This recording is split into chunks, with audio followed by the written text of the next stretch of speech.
안녕하십니까. 6월 23일 화요일 아침입니다. 지난밤도 평안하셨죠? 오늘도 주님이 주신 힘으로 승리의 길 걸어가시기를 주의 이름으로 축복합니다. 오늘은 사도행전 5장 33절에서 42절까지의 말씀을 통해서 하나님께로부터 난 일이라고 하는 주제로 함께 은혜를 나누도록 하겠습니다. 먼저 성경을 보겠습니다. 그들이 듣고 크게 노하여 사도들을 없이 하고자 할세 바리새인 가말리엘은 율법교사로 모든 백성에게 존경을 받는 자라. 공회 중에 일어나 명하여 사도들을 잠깐 밖에 나가게 하고 말하되 이스라엘 사람들아 너희가 이 사람들에게 대하여 어떻게 하려는지 조심하라.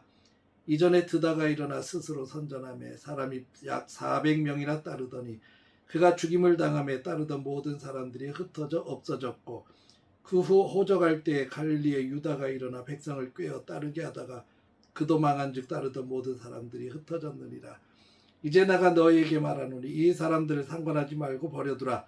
이 사상과 소행이 사람으로부터 났으면 무너질 것이요 만일 하나님께로부터 났으면 너희가 그들을 무너뜨릴 수 없겠고 도리어 하나님을 대적하는 자가 될까 하노라 하니 그들이 옳게 여겨 사도들을 불러들여 채찍질하며 예수의 이름으로 말하는 것을 금하고 놓으니 사도들은 그 이름을 위하여 능욕받는 일에 합당한 자로 여기심을 기뻐하면서 공회 앞을 떠나니라. 그들이 날마다 성전에 있든지 집에 있든지 예수는 그리스도라고 가르치기와 전도하기를 그치지 아니하니라.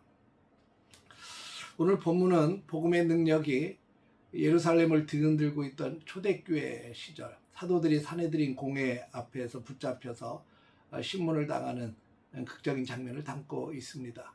예수님의 부활을 전하는 사도들을 향해서 종교 지도자들은 분노했고 급기야 그들을 죽이려고까지 했죠. 이 절체절명의 위기 속에서 하나님께서는 뜻밖의 인물을 통해서 일을 하시는 것을 보게 됩니다. 오늘 말씀을 통해서 역사를 주관하시는 하나님의 손길을 우리가 발견하고 깨닫고 우리 삶의 방향을 점검하는 그런 귀한 시간이 되어지기를 주님의 이름으로 축복합니다. 이 사도들을 죽이려고 하는 이 공회의 서슬퍼런 분노 앞에 갑자기 한 사람이 일어납니다. 그는 백성에게 존경을 받는 당대의 최고 율법학자 가말리엘이라고 하는 사람입니다. 이 가말리엘은 흥분한 공회원들을 진정시키면서 과거의 두 가지 역사적 사건을 예로 들면서 설명합니다. 바로 드다와 갈릴리 유다의 반란 사건이었습니다. 그들은 스스로 대단한 인물인 양 백성들을 현혹했고 또 많은 백성들이 그들을 따랐습니다. 수백 명의 추종자들을 모았어요. 그런데 그들의 우두머리가 죽자 그 조직은 신기할 정도로 순식간에 와해가 되고 흔적도 없이 다 사라져버리고 말았습니다. 이 가말리엘은 이 역사적 두 가지 사실을 바탕으로 매우 중요한 통찰을 제시하고 있습니다. 38절과 39절의 말씀입니다. 이 사상과 이 소관이 사람으로부터 났으면 무너질 것이요 만일 하나님께로부터 났으면 너희가 그들을 무너뜨릴 수 없겠고 도리어 하나님을 대적하는 자가 될까 하노라. 가말리엘은 신앙적인 확신으로 사도들을 변호한 것이 아니었습니다. 다만 역사의 주관이 사람에게 있지 않고 하나님께 있음을 아는 지혜가 있었습니다. 사람들의 야망과 욕심으로 시작된 이 사람의 일은 시간이 지나면 점점 무너져 가지만 거룩하신 전능자로부터 시작된 하나님의 일은 그 어떠한 권력과 핍박으로도 막을 수 없다고 하는 그런 원리였습니다. 실제로 공회는 이 사도들을 채찍질하고 예수의 이름으로 말하는 것을 금하며 위협했지만 복음의 불길을 끄지 못했습니다. 왜냐하면 예수 그리스도의 부활과 교회는 사람이 만들어내진 조직이 아니고 하나님께서 시대를 뚫고 행하신 하나님의 일이었기 때문에 그렇습니다. 가말리엘의 말에 설득된 공회가 사도들을 죽이는 대신 모진 채찍질을 가하고 예수의 이름으로 말하지 말라고 경고한 뒤에 풀어줍니다. 당시의 채찍질은 그냥 가죽으로 돼서 이렇게 툭툭 치는 정도가 아니라 살점이 떨어져 나가고 뼈가 드러나는 아주 가혹한 형벌이었습니다. 육체적인 고통은 물론이고 대중 앞에서 당하는 수치와 모욕은 인간을 아주 정신적으로 무너뜨리게 충분한 그런 형벌이었습니다.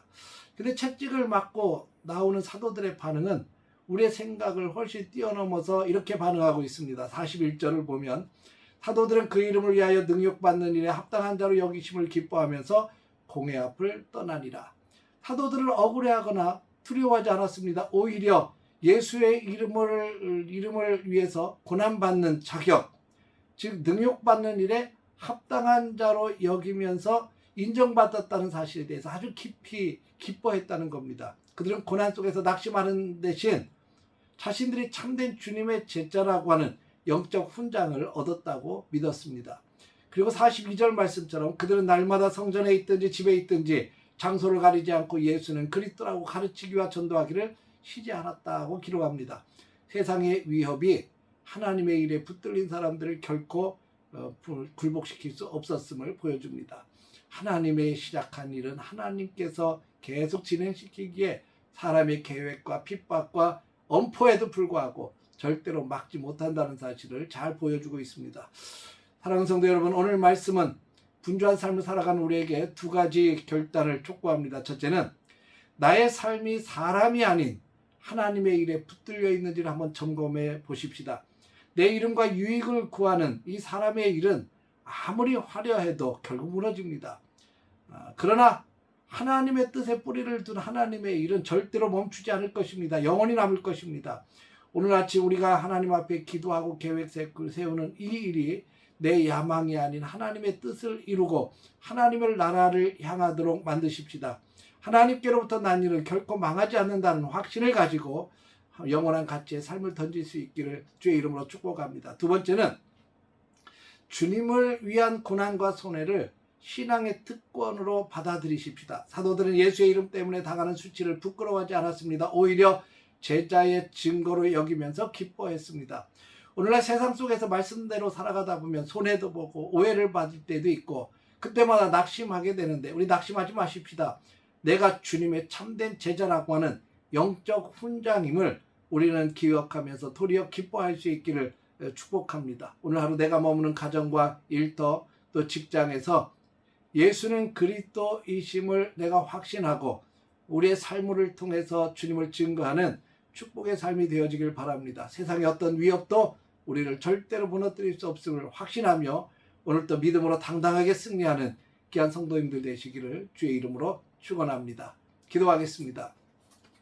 거룩하신 아버지 하나님, 사도들을 위협하고 채찍을 하며 예수의 이름으로 말하지 말라고 겁박했지만 오히려 제자들은 채찍질 맞으면서도 기뻐했고 주님의 제자임을 인정받는 것으로 더 감사하고 기뻐했던 것을 봅니다. 그리고 여전히 말씀을 선포하며 복음을 증거하고 예수를 그리스도라고 증거하는 그 증거의 삶을 멈추지 않았던 것처럼 오늘날 우리의 삶도 하나님을 믿음으로 바라보게 하시고 하나님이 여전히 살아계셔서 하나님의 일을 멈추지 않고 이끌어가고 계심을 확신하게 하여 주옵시며 우리의 삶이 하나님께서 기뻐하시는 축복된 인생이 되도록 우리가 믿음을 가지고 달려갈 수 있도록 도와주옵소서. 예수님의 이름으로 기도했습니다. 아멘.